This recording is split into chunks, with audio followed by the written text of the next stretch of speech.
Face au plateau de l'Aubrac, c'est au pied de ce chêne remarquable que Marcel Mézy fait la découverte de sa vie alors qu'il n'est encore qu'un jeune berger gardant ses bêtes. Ce chêne est magique. J'étais jeune et puis j'adorais lire. Et quand j'avais lu 1 heure sur des... Regardez, vous voyez, là c'est la roche est à fleur. Et ici, il y avait 20-30 cm de sol. Donc je me mettais sous le chêne et j'avais un vrai coussin sous les fesses, quoi. Là, je pouvais rester pendant des heures sans changer de position.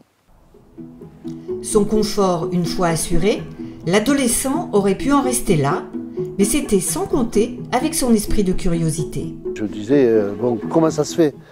Les plantes faisaient du sol, quoi. Voilà, comment ça se fait? C'était la question. J'ai acheté des bouquins sur l'agriculture, tout ça, qui expliquaient que les micro-organismes c'était intéressant pour le sol, que ça créait du sol, quoi. Marcel Mézy décide à son tour de créer du sol en compostant certaines plantes au pied de certains arbres. Ça sent vraiment le l'humus. Les débuts sont tâtonnants, les tas de compost se multiplient, la place vient à manquer, le hasard et la nécessité précipitent alors la découverte. Et un jour, j'avais une centaine de tas, je ne pouvais plus passer à mon tracteur, je les ai balancés les unes sur les autres, et ça a été le déclic, là ça a été le déclic, d'associer des plantes différentes, de terrains très secs, de terrains humides, c'était fabuleux, voilà. Le fertilisant naturel à base de bactéries et de champignons venait de naître. Aujourd'hui, le procédé est un savant mélange de 16 composts de plantes en combinaison avec 8 essences d'arbres. Ce qui fait la richesse du produit, c'est la multitude de champignons qui travaillent dans le bon sens. Moi, j'ai découvert mon procédé en 1980 en pensant très sincèrement que semer des bons micro-organismes, c'était intéressant. Alors bien sûr, il y avait les bio qui disaient mais des micro-organismes, il y en a des milliards dans le sol, mais des milliards, bien sûr qu'il y a des milliards. Mais vous voulez manger du pain, si vous ne semez pas du blé, vous ne mangerez pas de pain demain, malgré qu'il y ait beaucoup de graines dans les sols. Hein. Vous labourez, mais c'est pas, voilà, c'est pas le blé qui va pousser. Donc il faut semer, et là, semer des micro-organismes. Sur le causse de Sauveterre, Marcel Mézy conjugue toutes ses passions. Ses troupeaux de pur-sang arabes et de bactéries s'y épanouissent librement. Ces champignons microscopiques y trouvent matière à prospérer. Je peux multiplier des champignons que je récolte sur les plantes à très grande vitesse. J'avais du mal à en faire assez pour mon produit et maintenant j'en fais 100 fois plus. Voilà. À Grioudas, son berceau familial, l'agriculteur éleveur de bactéries et de chevaux s'est transformé en entrepreneur. Sa petite entreprise, la Sobac Mésagri, a désormais tout d'une grande. Elle a créé 250 emplois et fournit quelques 15 000 agriculteurs. Le mélange est un secret industriel exporté dans le monde entier sous 2 formes, le bactériosol pour semer directement les bactéries sur le sol et le bactériolite pour semer les bactéries sur la litière des animaux et sur le lisier. Voilà, ce produit, il sent vraiment bon, le compost de sous-bois, vraiment le champignon, c'est une très bonne odeur. Ouais. Bonjour, je suis Marcel Mézy. Voilà. Bonjour, Madame Stéphanie Bernard. Oui. Eh bien, je vous dis un grand merci, honnêtement un grand merci, parce que depuis que j'utilise ce produit, c'est une résurrection pour moi. Tout est beaucoup plus simple. Je suis arrivée aujourd'hui à produire beaucoup plus avec beaucoup moins. Les micro-organismes vivants sont semés directement sur le sol où ils vont faire leur œuvre.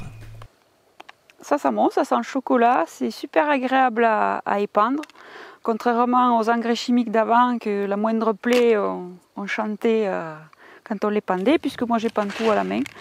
Enfin, j'ai plus de soucis, c'est un plaisir de le faire. Comme Stéphanie la maraîchère, de nombreux agriculteurs utilisent le cocktail vivant à base de bactéries.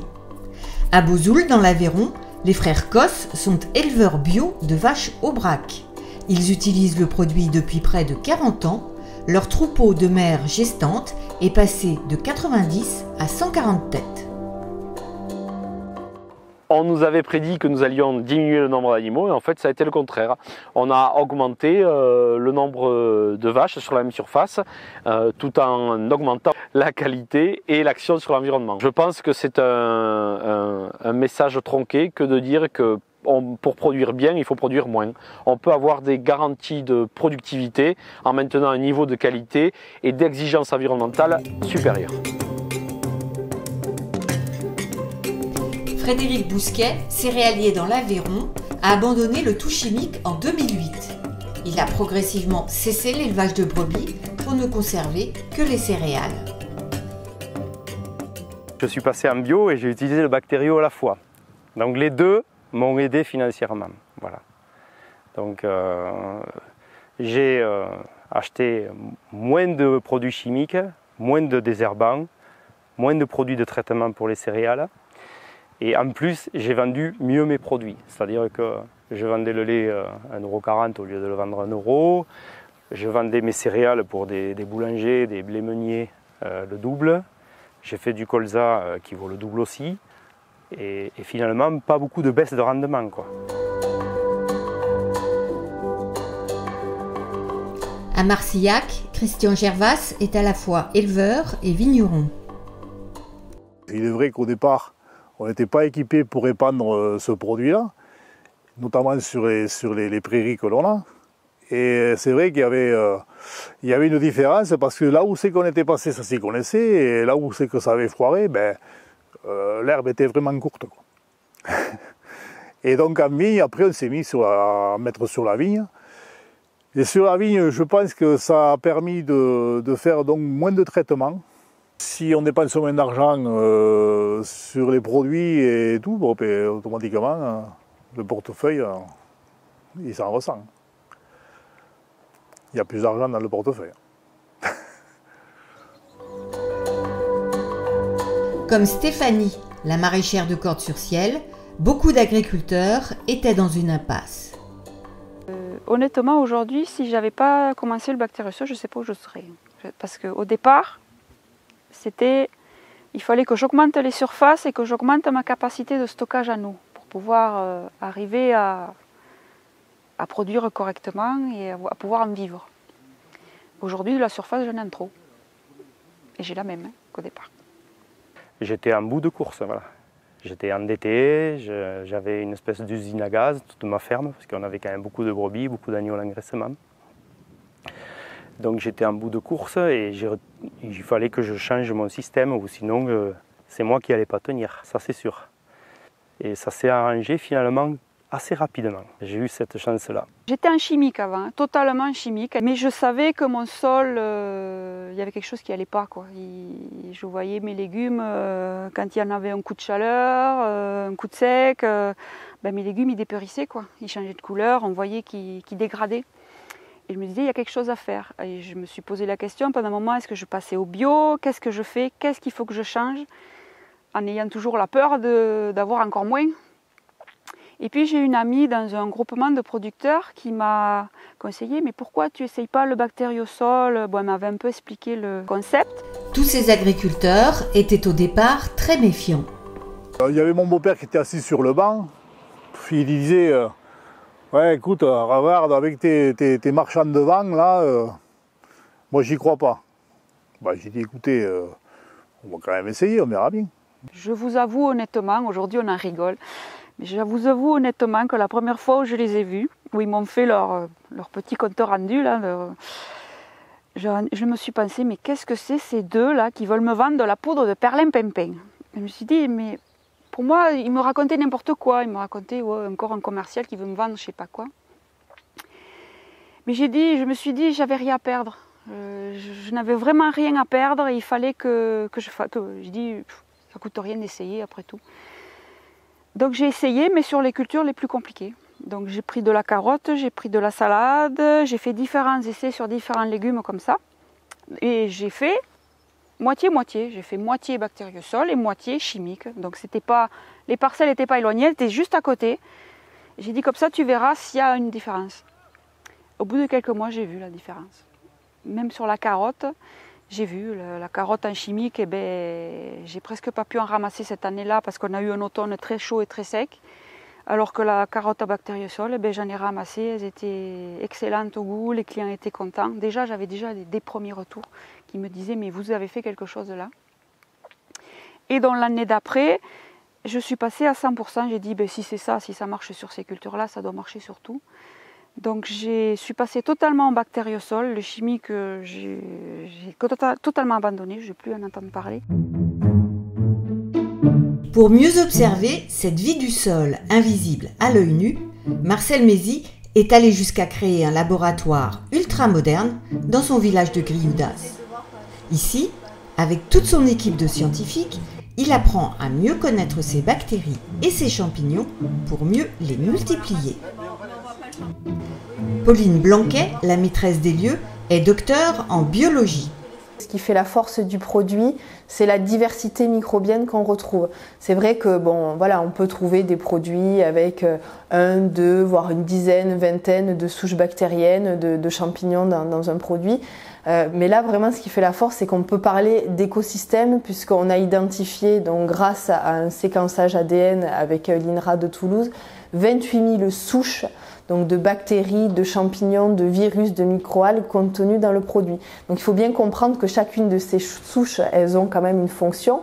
Donc qui dit 28 000 souches dit potentiellement 28 000 fonctions différentes. Donc ça va être au niveau de la minéralisation du phosphore, mais au niveau de la lutte contre une maladie, au niveau de la transformation de la matière organique en humus. Donc on va trouver plein de fonctions.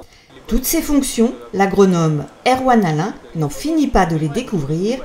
Il est le directeur scientifique de la Sobac Mésagri.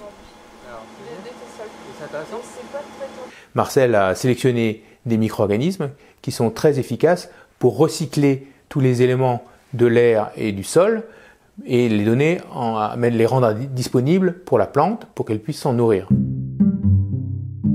La fertilité du sol commence paradoxalement dans le ciel. Les différentes familles de micro-organismes vont utiliser les gaz de l'air et leur faire parcourir un cycle continu. Le principal gaz, et de loin, c'est l'azote. Vient ensuite l'oxygène, puis, en infime quantité, d'autres gaz, parmi lesquels le fameux gaz carbonique ou CO2. Les plantes ne sont pas capables d'utiliser l'azote atmosphérique, et pourtant, elles en ont besoin pour leur croissance. C'est justement là qu'interviennent les micro-organismes, ils vont servir d'intermédiaires. Les premiers sont les fixateurs. Ces bactéries vont prendre l'azote de l'air et le transformer pour le rendre assimilable par la plante. La famille des décomposeurs va quant à elle découper l'azote des fumiers et des déjections animales pour les rendre également assimilables. La troisième famille comprend les bactéries et les champignons qui sont fixés sur les racines des plantes, appelons-les les nourrisseurs. On a notamment le cas particulier des champignons mycorhiziens, des mycorhizes, qui sont des champignons qui vont aller chercher, explorer un très grand volume de sol et qui vont rentrer en contact avec la plante, même rentrer dans la racine de la plante, ce qui fait qu'il va y avoir un échange gagnant-gagnant entre la plante et les champignons mycorhiziens. Dans cet échange, les micro-organismes apportent à la plante l'azote qu'elle va transformer en protéines. De son côté, la plante leur fournit du carbone sous forme de sucre. Ce carbone, la plante est allée le fixer à partir du CO2 de l'air grâce à la photosynthèse. Avec sa sève, elle redistribue ce carbone-sucre en continu à travers ses racines. Enfin, une autre famille va quant à elle stocker les éléments non utilisés par la plante, ce sont les humificateurs. Humificateurs parce qu'ils produisent en fait de l'humus à partir de ces éléments-là, et cet humus va se développer dans le sol et va s'associer à l'argile du sol pour constituer un véritable réservoir d'éléments nutritifs qui sont disponibles pour la plante. Lorsque les micro-organismes meurent, le carbone qu'ils contiennent reste fixé dans le sol sous forme solide, autant de moins dans l'atmosphère et de plus pour la fertilité. Et cette fixation de carbone permet justement d'être une solution contre le changement climatique. La capacité du bactériosol à fixer le carbone de l'air dans le sol est spectaculaire. Dans cette expérience, 2 récipients remplis de sable de rivière sont ensemencés avec du blé. À gauche, le bac témoin, à droite, le bac au bactériosol. Il fixe le carbone à vue d'œil. Le sable devient noir. La séquestration du carbone y est 6 fois plus importante. On capte plus dans une prairie naturelle fertilisée au bactériosol, on capte plus de carbone que dans une forêt. Donc voilà, ça il faut le savoir, c'est une réponse en soi au problème d'émanation de carbone dans l'atmosphère. Plus de carbone dans le sol, c'est aussi plus de fertilité, même pour des sols arides. Quand une bactérie ou un champignon ne va pas réussir à s'adapter à un milieu, par exemple un milieu qui va être un peu riche en sel ou qui va être trop sec, tout ça, du fait d'avoir une telle diversité, on a toujours un micro-organisme qui est capable de prendre le relais en fait sur un autre. Et c'est ce qui fait que le produit il a une capacité d'adaptation qui est énorme. Donc c'est une complexité incroyable et c'est les symbioses de toutes ces familles et différentes espèces qui fait que ce cocktail marche tel qu'il est constitué. Et il est quasiment impossible de le reproduire comme ça chez soi avec un compost. Sinon ça serait trop facile. Quand on commence à travailler avec le bactériosol, en fait on apprend au bout de 2 ou 3 ans que tout ce qu'on a appris à l'école, il faut le mettre à la poubelle. On ne marche plus comme ça, on ne fonctionne plus comme ça avec le bactériosol. Le bactériosol, en fait, il faut juste savoir que la matière organique, la moindre matière organique, donc ça va être un déchet vert, ça va être peut-être un peu de fumier, ça va être, il va être transformé en humus. L'humus, c'est le garde-manger de la plante. Voilà. Moi, ce que je retiens du bactériosol, c'est ça. Et moi, je retiens que mon sol aujourd'hui, c'est quelque chose de vivant qu'il faut respecter. Voilà. Et plus je le respecterai, et plus le sol me donnera, et mieux ce sera pour moi. Et plus ce sera du travail économisé pour moi, autant en temps qu'en argent. Dans son étable, Paul Cosse sème ces micro-organismes sous forme de poudre, c'est le bactériolite. Si on ne mettait pas ce produit, on aurait une transformation de l'azote du fumier en ammoniac, qui est un gaz dangereux dans l'atmosphère et qui en plus peut corroder les bâtiments et ça crée aussi une perte au niveau de la valeur fertilisante du fumier. Moins d'ammoniac dans l'étable, le fait a été mesuré scientifiquement par des instituts agricoles. Par rapport à un fumier conventionnel, les émanations d'ammoniac baissent de 80%. Donc en mettant ce produit, on fixe l'azote dès le départ et on commence à créer de l'humus dans la stabulation au niveau de l'air paillé. Et cet humus sera bien sûr disponible plus rapidement pour les plantes lors de l'épandage. Ce qui permet aussi, en utilisant ce produit, d'effectuer un épandage directement en sortie de stabulation. Quand on sort le fumier, c'est flagrant, il n'y a pas d'odeur. Voilà. Ça ne sent pas par rapport à avant. Et le fumier a déjà travaillé, il s'effrite beaucoup plus vite, il se défait beaucoup plus vite. Il nous arrive de mettre du fumier directement de la stabulation dans les prés et de faire pâturer ces parcelles un mois après l'épandage. Ce qui n'est pas possible si on ne le traite pas. À l'automne, je les pends et des fois, j'y mettais les brebis 15 jours après, elles mangeaient rapidement, le fumier disparaît vite, quoi. Il n'a pas d'odeur et il disparaît vite. Donc ça fonctionne, quoi. Une fois dans le champ, le fumier bactériolite continue de travailler dans le bon sens. 2 mois après l'épandage, l'Institut AgroParisTech a comparé la teneur en azote d'un fumier conventionnel et celle d'un fumier bactériolite. Le conventionnel a perdu 40% de son azote, alors que le fumier bactériolite en a au contraire fabriqué 20% en plus. Au total, il contient 2 fois plus d'azote que le conventionnel. Sur le terrain, Frédéric Bousquet en a fait l'expérience concrète. C'est-à-dire des épandeurs comme ça, on en mettait 6 ou 7 à l'hectare. Alors que là, maintenant, j'en mets qu'un. Je suis passé donc, comme j'étais de 40 tonnes de fumier, il y a 10 ans en arrière, là je suis à 7 tonnes. Voilà. Un épandeur comme ça, par hectare et par an, 7 tonnes uniquement. On a eu l'agréable surprise de s'apercevoir que même en baissant les quantités de fumier, ça continuait, quoi. Ça marchait bien. Voilà. Bonjour Mathieu, comment ça va? Ah, ça fait plaisir de vous revoir. Oui, ça va, je vous remercie. Vous aussi? Oui, ça va très bien. Le professeur Marcel Mazoyer est un agronome de renom. Il a réalisé une étude de terrain auprès de plusieurs centaines d'agriculteurs en France. Son objectif, évaluer l'impact économique et culturel de la méthode Mézy. Qu'est-ce qu'ils obtiennent?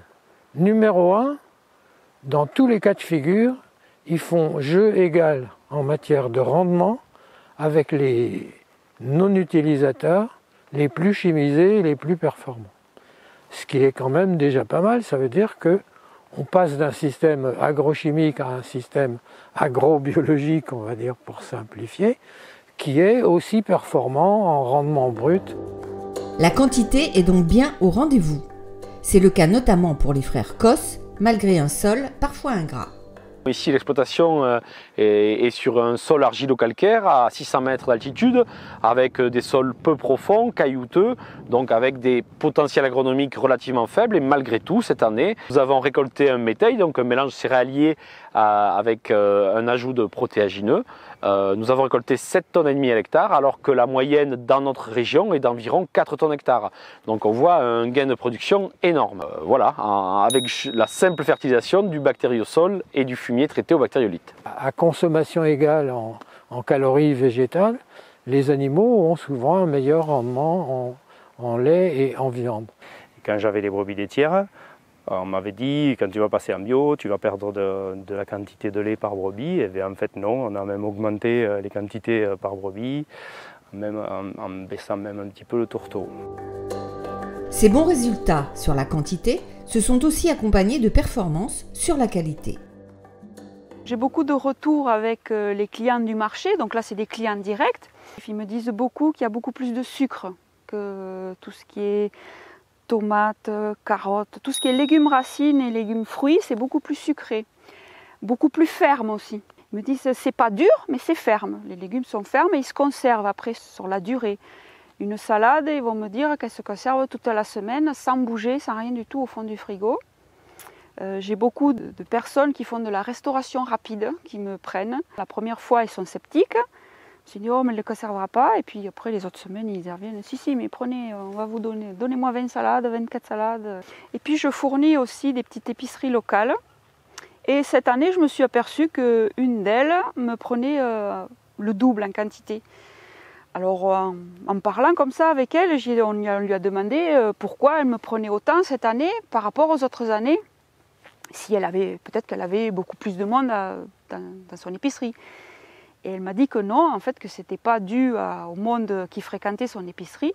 C'était en fait au retour des clients qui venaient acheter mes produits, qui se le disaient entre eux, qui se disaient entre eux qu'il fallait prendre chez Christiane les légumes de Stéphanie. L'épicier, lui, de ce fait, il n'a aucune perte sur tous les produits qu'il me prend. Donc il me dit, on préfère vous prendre à vous que d'aller les acheter au grossiste qui, là, je vais avoir de la perte, même si je les lui vends un petit peu plus cher. Il est tout gagnant quand même parce qu'il n'a aucune perte, quoi. Cette différence sur la qualité, Marcel Mézy a voulu la mesurer scientifiquement. Dans le laboratoire de Grioudas, les résultats sont là.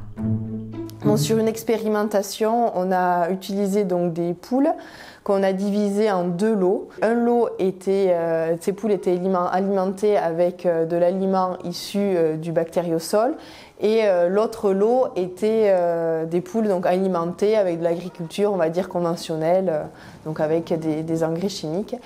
Et on a analysé donc, quotidiennement la teneur en oméga 6 et oméga 3 donc, dans ces œufs, donc pour les 2 lots de poules. Et donc la conclusion, ça a été que les œufs qui provenaient des poules alimentées avec de la nourriture issue du bactériosol avaient été beaucoup plus riches donc, en oméga 3. Et à la fin, on a aussi analysé les oméga 3 et les oméga 6 dans la viande de ces poules.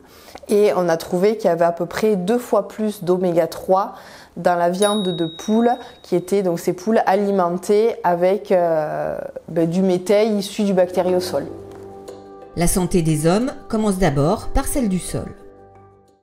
La terre est beaucoup plus souple à travailler, même pour biner, je me régale. Et puis la terre, elle sent bon, elle sent bon le champignon. Presque tous constatent qu'il y a une amélioration de la structure du sol, qui est le résultat d'une amélioration de la teneur en matière organique et notamment en humus, qui est le résultat de l'activité des micro-organismes, bien sûr. Et ça facilite les travaux du sol, voire même ça permet d'économiser une façon culturale ou deux sur les sols difficiles à travailler, c'est très sensible. C'est pour ça que quand je suis passé en bactériolite et qu'on a mis ça, les sols ils ont répondu très rapidement. Parce qu'il y avait beaucoup de matière organique et qui s'est transformé en humus grâce aux bactériaux. Et donc je ne mettais plus des engrais chimiques, je ne mettais plus des désherbants et tout ça, voilà, ça a marché, quoi. J'ai maintenu assez bien mes rendements, quoi. Le tracteur force moins, donc utilise moins de fioul. J'ai les outils aussi qui usent moins, puisque moi je suis en sable siliceux, donc qui use les outils. Sur la fraise rotative, j'ai gagné 1 an et demi par rapport à avant. Avant, je changeais les dents tous les 2 ans, maintenant j'attends 3 ans et demi avant de les changer. Il est plus aéré, au niveau des vers, on voit plus de vers qu'avant, il y a plus de vie microbienne, quoi. Voilà, ça c'est sûr. Résultat des courses, les utilisateurs de bactériaux ont supprimé toute espèce d'apport chimique progressivement. On a arrêté de choler aussi, on a arrêté de mettre de la chaux. On mettait de la chaux vive ou des carbonates ou des choses comme ça. On a arrêté. Alors ici on a un ségala, sol acide en théorie. Et donc on nous a dit depuis longtemps que si on ne mettait pas de chaux, on n'avait pas de luzerne. Et en fait non, on a mis le bactério, ça fait 12 ans maintenant. Donc 12 ans que je ne mets plus de chaux. Et des luzernes sont toujours là. Parce que la luzerne, elle ne se comporte pas en milieu acide en fait. Voilà. Donc, à l'époque, on nous disait si tu ne mets pas de chaux, ta luzerne va disparaître. Et la luzerne, elle se maintient. Voilà. Ça a été aussi flagrant. Donc voilà, donc, ce qu'on peut enlever sur ce qu'on paye pour le produit, le bactério, on peut enlever la charge de la chaux qui n'y est plus aussi. Il y avait beaucoup de régions où on faisait des cholages qui sont meurtriers pour la flore et la microfaune du sol. Hein. Ça c'est connu, mais ils ont aussi supprimé ce qu'on appelle les engrais de fond, c'est-à-dire les engrais phosphorés et potassiques. Et petit à petit, ils se sont mis à réduire aussi la fumure azotée. Plus d'humus dans le sol, cela signifie aussi une meilleure capacité pour celui-ci à garder l'eau et donc à amortir les périodes de sécheresse. Je fais énormément d'économies en eau, donc je fais la moitié et moins en eau pour plus de résultats à la fin. Le sol est devenu, c'est une éponge en fait. La moindre goutte d'eau est utile. Alors qu'avant on disait ouais, 5 mm c'est rien du tout. Aujourd'hui 5 mm si c'est beaucoup.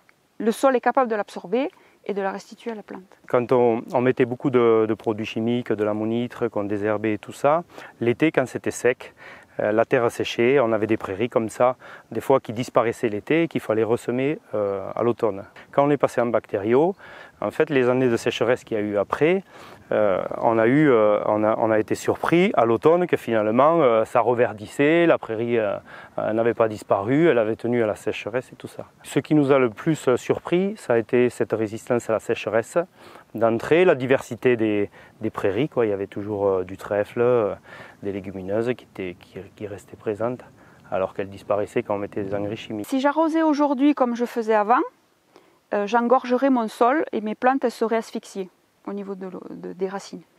Aujourd'hui, je dois faire attention. Là, il a plu 20 mm, la bêche, vous l'enfoncez totalement. Alors qu'avant, 20 mm avec 3 mois de sécheresse, ça aurait rien fait, quoi. Ça aurait mouillé sur ça. Les endroits qui étaient un peu humides, qu'on n'arrivait pas à passer en tracteur, des mouillères qu'on appelle, elles ont diminué de moitié, c'est-à-dire que l'eau s'est mieux infiltrée. Cette meilleure infiltration de l'eau a été mesurée scientifiquement. À gauche, un sol conventionnel et à droite, un sol bactériosol. Pour une même quantité d'eau, le conventionnel mettra 30 minutes à l'absorber, le sol au bactériosol, lui, ne mettra que 4 minutes. Le drainage se fait donc 7 fois plus vite. Cela signifie moins d'inondations et moins d'érosion des sols. La bonne santé du sol entraîne tout naturellement celle des plantes et donc à l'arrivée moins de maladies. La plante est beaucoup plus résistante, je traite pratiquement pas. Les seuls traitements que je peux faire encore, ça va être un désherbant sur les carottes et c'est tout. Cette année, je suis qu'à ça. Au niveau traitement aérien, je n'en ai pas fait. sur aucune maladie. Après, il faut savoir que les maladies, ça veut pas, quand je dis que je ne traite pas, ça ne veut pas dire qu'il n'y a pas de maladie. Ça veut dire qu'il y en a, mais elle va s'arrêter. Vous allez avoir des foyers, mais au bout de... ils vont s'arrêter, ils vont stagner. Alors qu'avant, ça pouvait se propager à toute la culture. Maintenant, ben, ça va stagner, ça va rester là, ou la plante carrément va reprendre le dessus. J'ai eu des coups de mildiou sur de la salade, et bien le mildiou, ben, il a séché, et la salade, elle est repartie. Voilà. Donc c'est beaucoup moins de pertes de production au final, quoi. Pas beaucoup de maladies, voire pas du tout. Voilà, tout ça en respectant la rotation. Il fallait respecter, on ne fait pas 3 céréales d'affilée. Et encore, quoique des fois, on s'aperçoit qu'on pourrait y arriver maintenant. Même l'ESCA, qui est une maladie de la vigne aujourd'hui, on n'a pas de produit pour le résorber. Donc je m'aperçois que par rapport aux voisins, il y a moins de souches malades de l'ESCA. Pourquoi et comment les micro-organismes empêchent-ils les maladies ? En laboratoire, l'équipe de Marcel Mézy a mieux compris le mécanisme. Pour cette expérience, on a choisi Fusarium graminearium, qui est un champignon pathogène et qui provoque pas mal de dégâts sur des cultures de blé. Sur cette boîte, on a du coup posé en fait, le champignon pathogène. Donc au centre, on a attendu quelques jours pour voir son développement et on a vu qu'il a pris toute la place de la boîte. Donc voilà, il a pris l'espace. Et ensuite, on a mis en compétition les micro-organismes de la technologie Marcel Mézy pour voir quel impact ils avaient sur le fusarium. Donc là, sur cette boîte, on a mis pareil le champignon au centre et on a ajouté les micro-organismes. Donc ici, on voit bien que les micro-organismes ont pris la place et qu'ils empêchent le champignon de se développer et ça fait comme un cloisonnement en fait. Ça empêche son développement. Tout logiquement, les frais de vétérinaire baissent ou disparaissent. Quand on met des engrais azotés sur les fourrages au printemps, il y a des maladies de la vache qui a des diarrhées. Les fumiers pas traités, il y a des maladies des veaux qui ont des diarrhées et il y a des pertes importantes en production animale. Qui tendent à disparaître dans presque tous les cas chez les utilisateurs. Ça a été aussi une surprise. Les frais vétérinaires, ça on nous l'avait dit. Marcel Mézy nous avait dit, voilà, tu verras, les frais vétos ils vont baisser. Effectivement, c'est vrai. Les frais vétos ont baissé. Les brebis, les mises bas des brebis se sont plutôt bien passées. Moi j'avais arrêté l'insémination artificielle, c'était un changement tout d'un coup, quoi. Et finalement, les brebis ont mis bas et voilà, ça s'est bien passé, quoi. On peut épandre ce produit en présence des animaux. C'est non seulement pas toxique pour eux ni pour nous, mais en plus ça améliore l'ambiance du bâtiment. L'odeur de fumier est moins présente dans le bâtiment. Donc les animaux peuvent le lécher, il n'y a aucun souci, il n'y a pas de problème à ce niveau-là, au contraire. Il n'y a pas de souci. Et pour nous non plus. Alors il y a un défaut quand même. Il y a un défaut, mais on le gère. Donc en fait, les éleveurs, quand je parle avec des éleveurs qui utilisent le bactériosol, ils me parlent d'appétence. L'herbe est plus appétante, elle attire davantage l'animal. Ben, moi, j'ai pas de vache, mais par contre, j'ai la faune sauvage. Donc j'ai les chevreuils, j'ai les lièvres, j'ai les lapins. Donc eux, ben, ils ont compris qu'ici, c'était meilleur qu'ailleurs. Donc j'ai un afflux de ces bestioles-là qui viennent se servir au restaurant, quoi, en fait. Donc j'ai dû clôturer, j'ai dû investir dans la clôture de toutes mes parcelles pour ça. Bon, voilà l'inconvénient, mais bon, c'est rien par rapport à tout ce que ça peut nous apporter, quoi. Tout calcul fait, quand on a déduit les charges d'engrais, de pesticides, tout ce qui a été réduit, et même si on ajoute les dépenses de bactériaux, on a généralement un rendement, une marge bénéficiaire améliorée. Ça m'a permis de me désendetter, d'acheter mon matériel et que j'ai payé, et finalement de supprimer mon troupeau de brebis et de vivre des céréales convenablement, sans la charge et avec beaucoup moins de travail, quoi. Une meilleure qualité de vie, voilà, c'était mon choix. Je n'ai pas fait le choix de l'argent, j'ai fait le choix de la qualité de vie, mais finalement qu'avec les céréales, pour l'instant ça se passe bien. Même si y en a qui vont dire ah, mais le bactériosol, ah ouais mais à la tonne ça coûte cher, hein. Oh, c'est cher ce truc-là. Mais au bout de quelques années, avec toutes les économies qu'on fait à côté, on le paye 100 fois le produit. Pendant 40 ans, on a mis des engrais chimiques et des scientifiques qui disent que les engrais chimiques, c'est quelque chose d'intéressant pour le sol, c'est de la folie, quoi. C'est vraiment de la folie. Et c'est les engrais qui dérèglent les sols, mais qui les affaiblissent. Plus on met d'engrais, plus les sols deviennent pauvres. Quant aux plantes, elles absorbent trop de nitrates chimiques, ce qui devient toxique pour la santé. Dans le laboratoire de Grioudas, l'ingénieur en biologie Chloé Pizzuto le constate quotidiennement. Souvent donc, dans l'agriculture conventionnelle, donc, la fertilisation se fait sous forme d'ammonitrate, donc c'est du minéral en fait, et qui est disponible directement par la plante. Et souvent, même si elle n'en a pas besoin, elle va avoir tendance à l'absorber. Et donc on retrouve d'énormes concentrations de nitrate dans les végétaux fertilisés avec de l'ammonitrate ou des engrais chimiques. Il y a eu des essais sur des épinards notamment. On a calculé le taux de nitrate qu'il y avait à l'intérieur de ces épinards et on s'est aperçu qu'avec les fertilisations technologie Marcel Mézy, on avait entre 10 et 100 fois moins de nitrate dans ces épinards. J'avais 16 ou 17 ans, j'ai un instituteur qui me disait les plantes, si on ne met pas d'ammonitrate, elles ne poussent pas, quoi. Il faut mettre de l'azote chimique. J'ai dit non, c'est pas possible, c'est pas comme ça. Et lui, il avait appris ça. Il me disait bon, tu es sot, quoi. Arrête, tu comprends rien. L'utilisation du bactério, c'est-à-dire des cocktails de micro-organismes complets, bien équilibrés, bien cultivés, bien sélectionnés, bien cultivés, à ma connaissance, c'est la seule solution pour l'agriculture d'avenir, pour une révolution agricole du XXIe siècle qui serait aux antipodes de la révolution agricole agrochimique du XXe siècle. Beaucoup d'agriculteurs se suicident parce qu'ils sont formatés dans une façon de travailler qui viennent des écoles d'agriculture et tout ça, avec une façon de travailler, avec des techniciens, ils sont dans un moule, ils n'arrivent pas à en sortir de ce moule qui n'est pas vertueux, quoi, hein, voilà. Et donc ils utilisent des produits chimiques, ils ont leurs bêtes malades, plus ou moins, hein, je ne veux pas faire de généralité, mais bon, plus malades, leurs terres plus malades, plus de maladies sur les céréales, tout ça, parce qu'ils ne respectent pas tout ça, toute la vie microbienne, toutes les rotations. Et donc ils ne sont pas très heureux de faire ce métier, consciemment ou inconsciemment. Voilà. Et voilà, et en plus à la fin, ils n'ont pas d'argent. Ils ont beaucoup de travail, beaucoup de soucis et pas d'argent. Voilà. Je ne dis pas que j'ai pas de travail et pas de soucis, mais on est mieux dans sa tête. Voilà. Aujourd'hui, je travaille, je suis sereine. Malgré n'importe quel temps qui puisse faire, malgré les mois de chaud et de sec qu'on vient de passer, je suis sereine. Je ne veux pas dire que mes productions n'ont pas subi la sécheresse et la canicule. Je ne veux pas dire ça. J'ai eu une petite perte de production, mais par rapport à mes collègues, c'est rien du tout. On s'en relève. Du moindre petit problème qu'on a, on s'en relève beaucoup plus facilement qu'avant. Avant, on pouvait perdre toute une culture, quoi, à cause d'un aléa climatique. Aujourd'hui, la seule chose que je crains, c'est la grêle, parce que ça y fera rien. On vous retirerait le bactériosol, là, en ce moment ? J'arrête. Je ne travaille plus. Je veux certainement pas travailler comme je faisais avant. Si on vous retirait le bactériosol ? Non. Je veux garder le bactériosol. Tout simplement. Et on vous dirait de retourner en arrière ? Ah, jamais de la vie. Jamais. C'est pas possible, quoi. Voilà.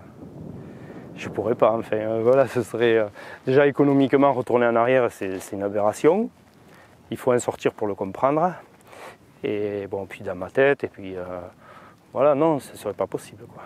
Bon, mais merci pour cette visite, et franchement, je suis trop heureux que vous travaillez comme ça et que vous soyez content du produit. Voilà, je suis trop heureux. Ben, merci encore à vous pour ce merveilleux cadeau que vous nous faites, parce qu'il n'y a pas mieux.